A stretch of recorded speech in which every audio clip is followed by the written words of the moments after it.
No. Yes, ma'am. Let us see now what is the information already discussed. I have given you one example related to the heat in the month of May in Mumbai. Though this slide is showing the similar example, it is just showing the relationship between information and entropy. Students, remember we have to solve the problems on this. So you should be very careful while understanding this because numericals में ये concept will be utilized. Okay. So information, amount of information in a given message is directly in proportion with the probability of the info of that message, right?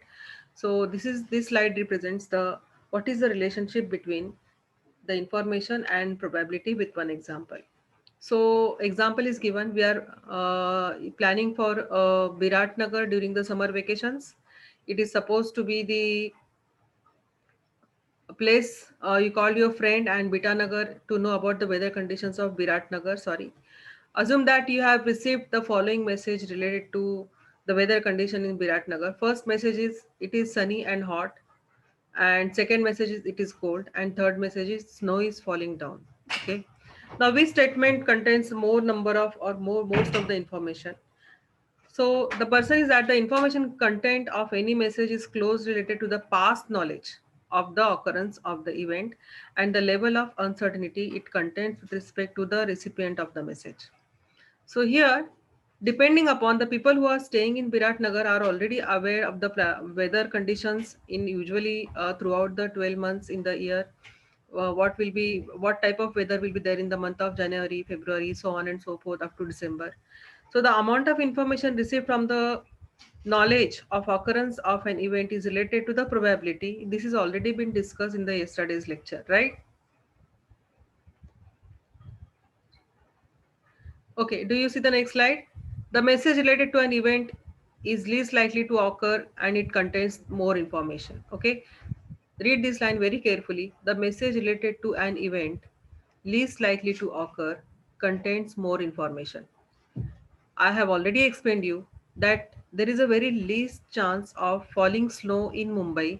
Therefore, this possibility of snowfall in Mumbai is very less. If I give you now, currently it is raining everywhere.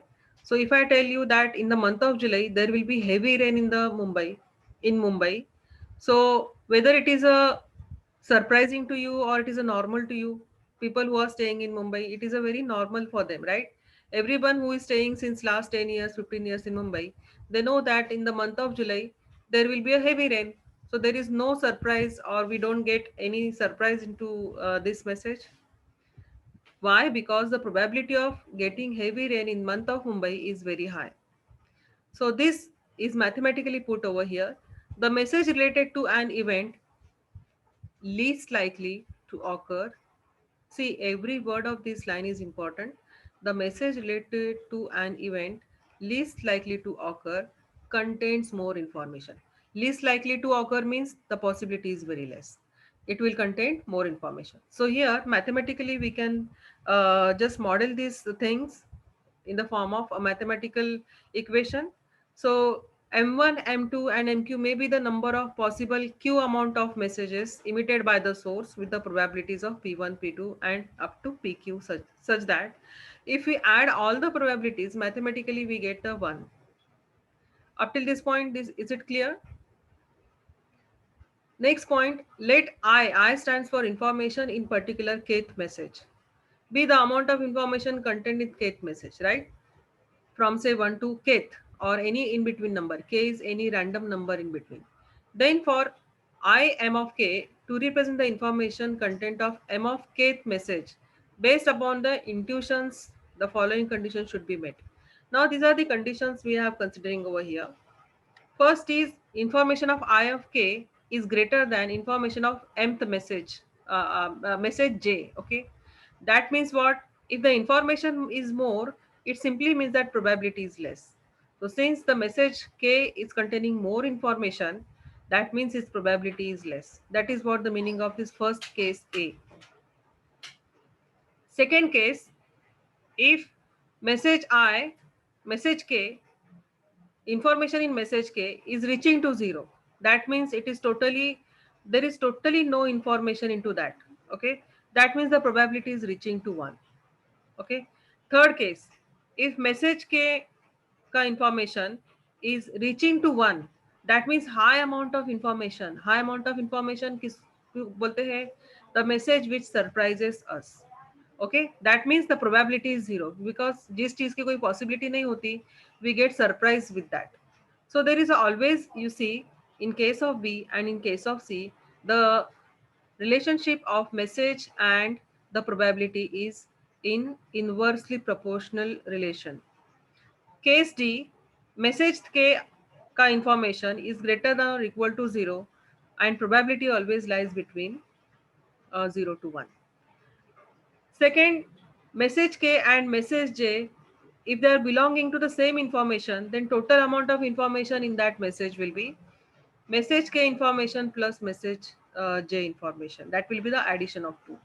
Okay, so mathematically we can add these two informations. So this slide shows you the relationship between message and its probability. So as we can see here, to satisfy all the conditions, just we have seen that the message contains the information and the information is inversely proportional to probability. Okay, so what this point says, to satisfy all the conditions mentioned above, we can relate the information and probability in the following manner. Okay, I have already explained you that the message is basically, sorry, the information is inversely proportional to probability. Okay, so since the probabilities are ranging between 0 to 1, so this kth message containing the information will have a mathematical relation with the probability as log of reciprocal of probability, because it is inversely proportional. Remember this. Because of this, we are getting it like this. There will be inverse it. So this comes as 1 upon p. So log 1 upon p is nothing but the minus log of pk. If you take the normal things. So reciprocal ko humne, we have written in the straight form. So we got the minus sign over here. So this is about the relationship, mathematical relationship of message with respect to probability. Okay. So if two binary digits 1 and 0 occur with equal probabilities and are correctly detected at the receiving end, then the information content in the each digit is equal to 1 bit. Okay. So I is 0 or 1. So what is the probability? Both are having, if information is containing 2 bits, so probability of 0 is 0.5 and probability of 1 is 0.5. So if you add these together, it will be 1 bit. So this is how we calculate the information in terms of binary digits using the relationship between information and probability.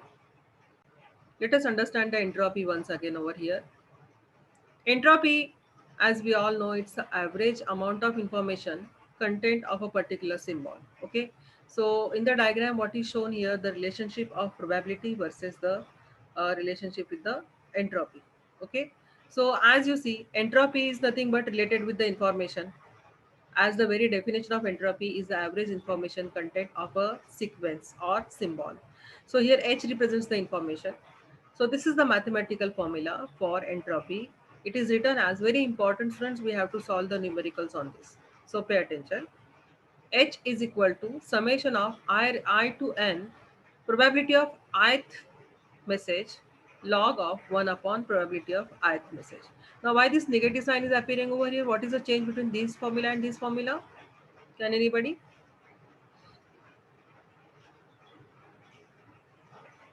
Can anybody tell me?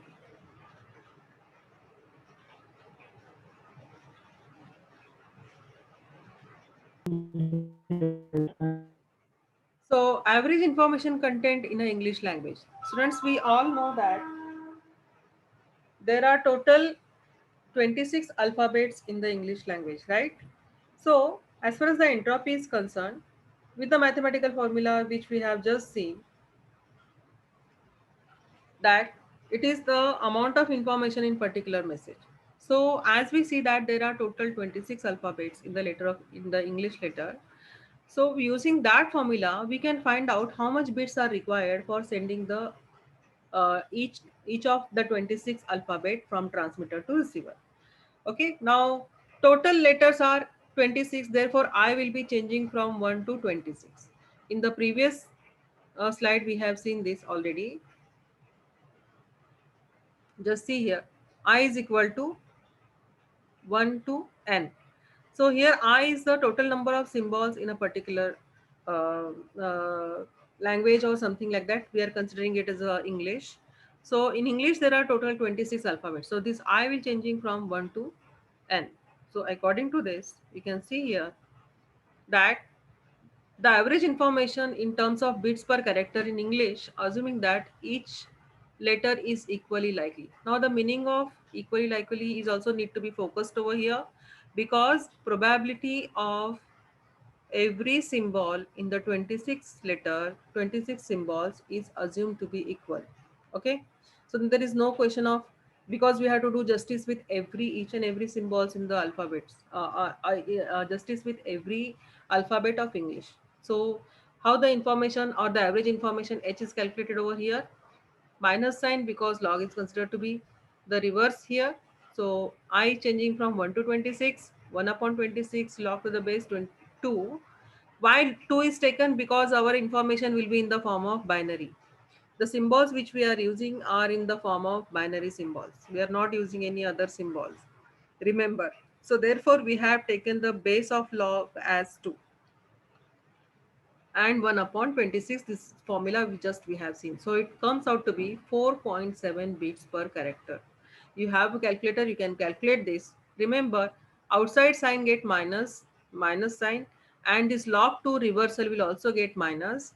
So these two minus minus will get cancelled, and probability will be all entropy will be always come into the positive sign. Remember this thing. While solving the problem, entropy is never negative.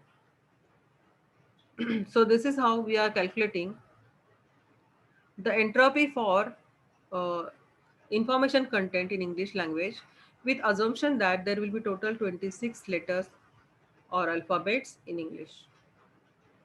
Yes, ma'am. So here we can see that in the real world English, as I have already discussed in the previous lectures, that vowels will have a frequent appearance as compared to other letters in English language. Okay, so the previous example, what we have seen, that we have assumed that the very important line I have told you, that all the letter will have the probability of appearing is equally likely. That means each and every letter will have the similar probability of occurrence. But in real English, this is not possible, right? In real world English, what is there? The English character do not appear with the same frequency in the real world English literature. If you see any paragraph or anything, something which is written in the form of a paragraph or a line or a sentence, anything it may be, probability of each character is assumed as, so like see, these are A, E, O, T is equal to zero point 0.1. Then letter H, I, N, R, S. They have taken one example and they have calculated the probability as 0.07. And that is how, by considering all the probabilities of different letter, assigning the different probabilities to the different alphabets in the language, they have calculated the entropy as 4 multiply by, now why this 4, 1, 2, 3, and 4 first is a log 10. In the next symbol, 5 alphabets, 1, 2, 3, 4, 5 alphabets, they have considered the probability of zero point 0.7. In the next, they have considered how many symbols? 1, 2, 3, 4, 5, 6, 7. So that is also considered as zero point 0.02. And the last line, how many? 1, 2, 3, 4, 5, 6, 7, 8, 9. 9 symbols with the probability of zero point 0.1. So that depending upon this, the entropy calculation has been done. You can do it on your calculator and just check it out whether it is coming as 4.17 bits per character or not. That means each symbol will be assigned 4 bits. Ignore this fractional part. Each symbol on an average will be assigned with the 4 bits. So this is how there is a comparison of the normal English text where we are assuming the probability of all the symbols equally likely. And here the second case where we are considering the symbols which are appearing more frequently as compared to other rest of the symbols in the English language, and the entropy has been calculated over here. So when we are talking about a digital communication, what additional block we see here is that there will be a separate thing called as a source encoder, channel encoder, and digital modulator. Okay. Channel is common in analog as well as digital signal. And again, the thing or the flow which is going in the right side, exactly the same flow is going on the left side but in the reverse order. The last part performed in the source or the transmitter side is the modulation, and the first part that is performed in the receiver is a digital demodulation. So the sequence will be followed like this in a U path. Are you getting? So input signal, it can be any form of analog signal. Yes, ma'am. It can be speech signal. Okay, it can be video, image, or text signal, right? It can be any signal. What is the function of transducer? It will convert that signal into corresponding electrical signal, right? Now what electrical signal, what this source encoder will do, whatever information is coming in the form of electrical signal, it will assign the codes to each sampled signal.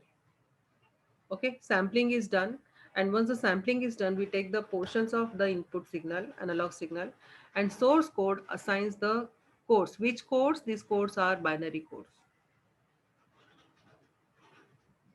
Okay.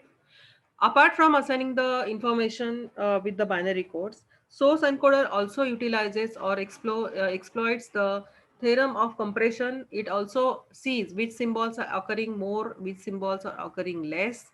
According to that, it will assign the symbols, the binary bits to each symbol in an intelligent manner. Okay, so as to save the bandwidth. So after source encoder, the information may there will be less bandwidth or less bit rate will be here at this point. Okay, then next comes the channel encoder. Channel encoder is basically, remember, very important, it is basically deployed for error detection and correction. Error detection and correction. Remember, we have entire chapter on this, how it is done. This block is the entire chapter number 3 and chapter number 4 in your syllabus. Okay, but as far as the today's lecture is concerned or today's discussion is concerned, we'll only see the function as only in one line. It is written over here, channel coding. It detects, corrects the error in signaling and improve the BER. Here BER stands for bit error rate. Here BER stands for bit error rate. Now the main cause of error is basically a noise signal which is added in the channel. Channel is the maximum susceptible area for the noise because lot amount of noise like atmospheric noise, man-made noise, the other noises, n number of things are there for as can be named as a source of noise. All these noise get added in the channel. That channel may be wired channel, that channel may be wireless channel, so any kind of things. So that will be that noise creates the error in the thing. And as far as the digital communication things are concerned, the errors are usually considered as in simple form, in a very simple manner, how the errors are considered.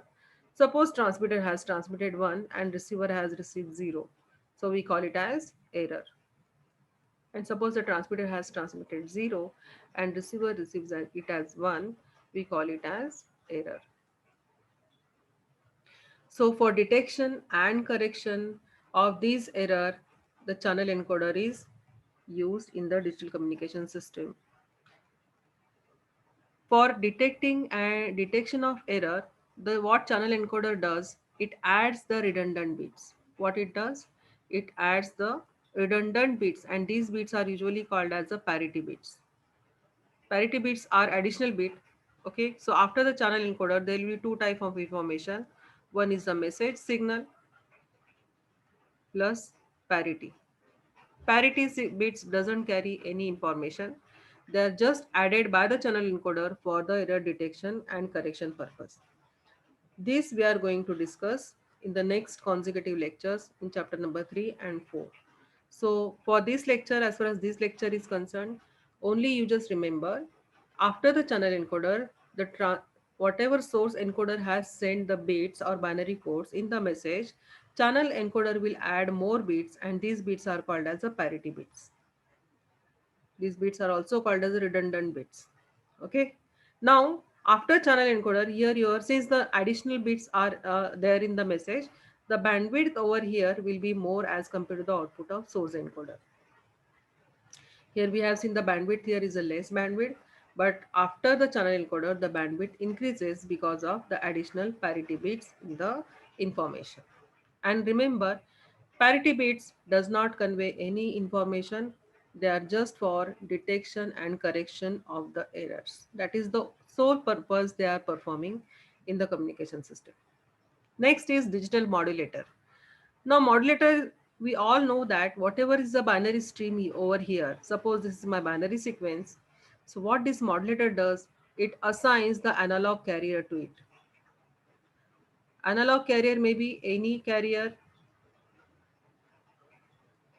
Okay, it all sinusoidal signals are analog in nature, and this there are different types of digital modulation methods. Again, chapter number 6, we are going to study them all, like amplitude shift key, frequency shift key, phase shift keying and its type, like BPSK, QPSK, etc., and M array PSK. Okay, so basically, though the information is in the form of binary, but when we are transmitted that in the form of signal, we have to see that these the hardware cables which are used already used by the telephone communication, they cannot understand these binary bits. Okay, so we need to have the analog carrier for them, so that multiplication is carried out in the digital modulator and then it is sent over the channel. Again, I have told you here noise will be added. What is the now all these functions which we have explained in the transmitter section, all the reverse function will be will happen in the receiver section. Demodulator, it will remove the carrier from the signal and the output will be here in the form of again binary bits information. Okay. Channel decoder, the parity bits have been added at the transmitter.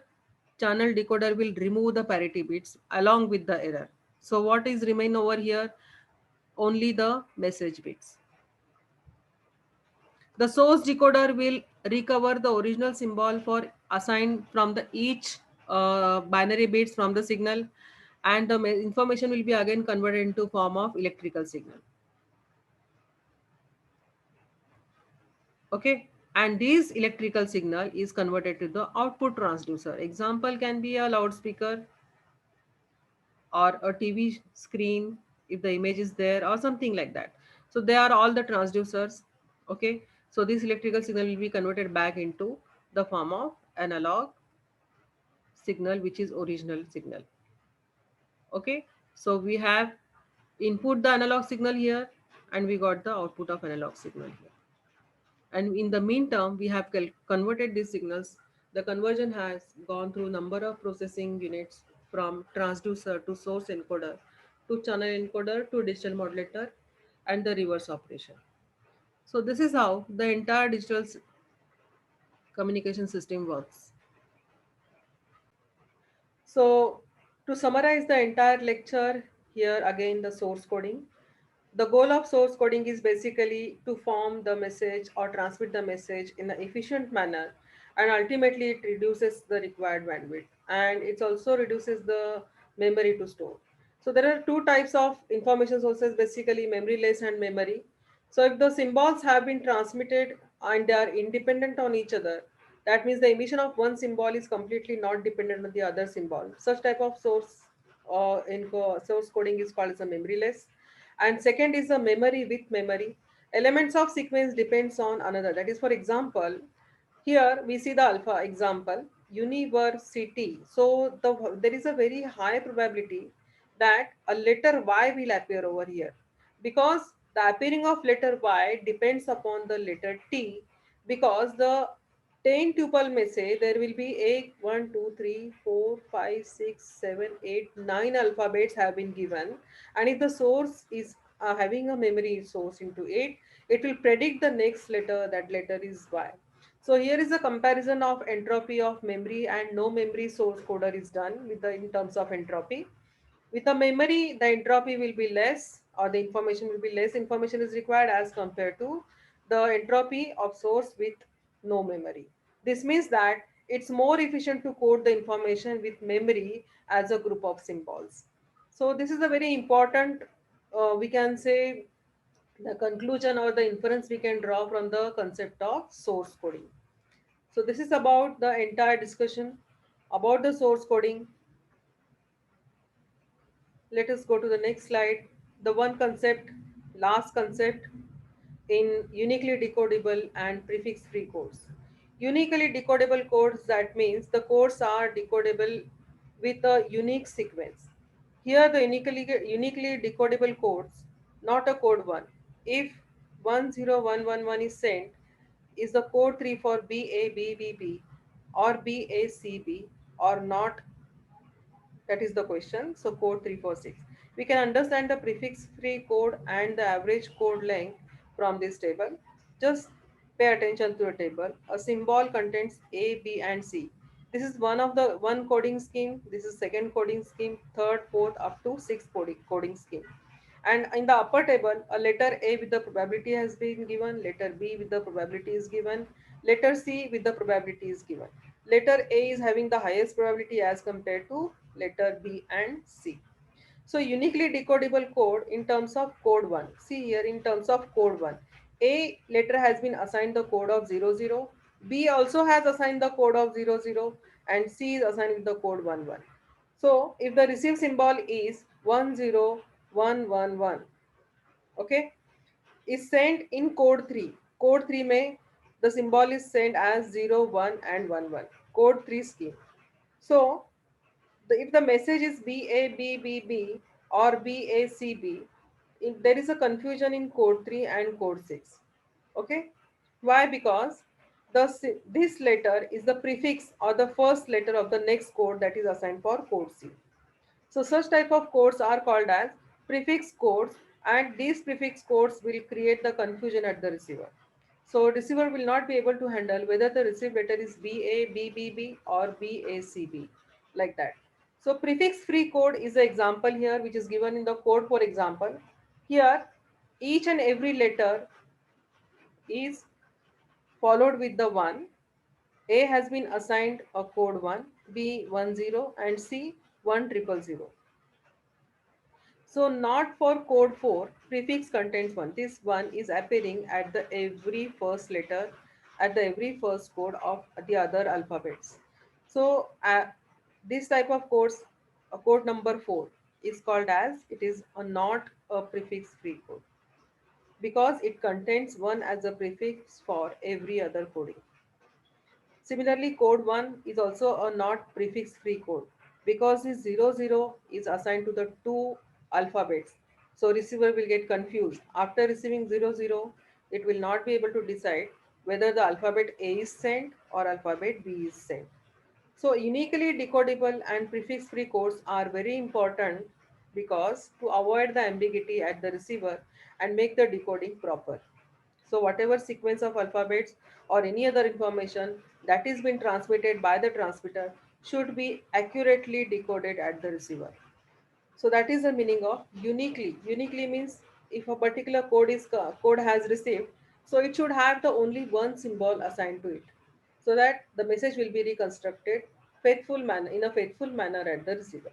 So that is the meaning of uniquely decodable code and prefix free codes.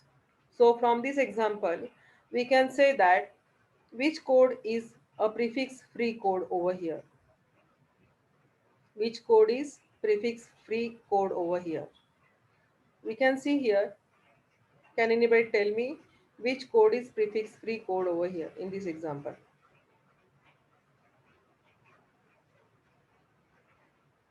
Prefix free code का simple meaning है the code should not be the next prefix of the next code. Pre मतलब it is appearing first and free means free from that. So code number 4 we can say here, is it a prefix free?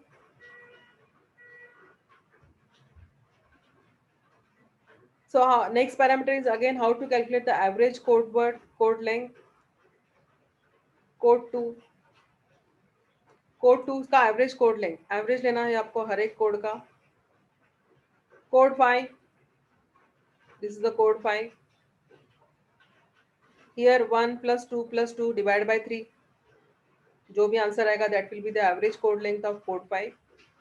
So code में average code length, how it is defined? The number of codes का total addition divided by number of symbols. So here 0 plus 0 plus 0. Here 2 codes plus 2 codes plus 2 codes, 6 divided by 3. So it will be coming as 2. 6 divided by 3 is 2. So this is nothing but the basic things about the frequently decodable and prefix free code.